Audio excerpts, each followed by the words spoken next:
রাঙ্গামাটির ফুরমন পাহাড়ে পর্যটকদের মোবাইল ছিনতাই, শারীরিক হেনস্থা ও চাঁদাবাজের ঘটনা বৃদ্ধি পাওয়ায় শহর উত্তাল হয়ে উঠেছে।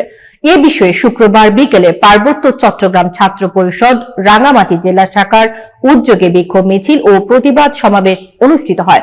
শহরের কাঁঠালতলী মসজিদ প্রাঙ্গণ থেকে জুমার নামাজের পর মিছিলটি বের হয়ে প্রধান সড়ক প্রদক্ষিণ করে বনপুরা চত্বরে গিয়ে সমাবেশে মিলিত হয়।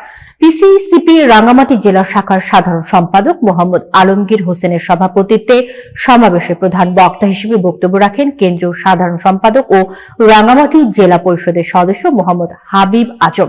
সমাবেশে বক্তারা বলেন, ফুরমন পাহাড়ে পর্যটকদের গতিরোধ, মোবাইল ছিনতাই ও মোটা অঙ্কের চাঁদা দাবি করা হচ্ছে।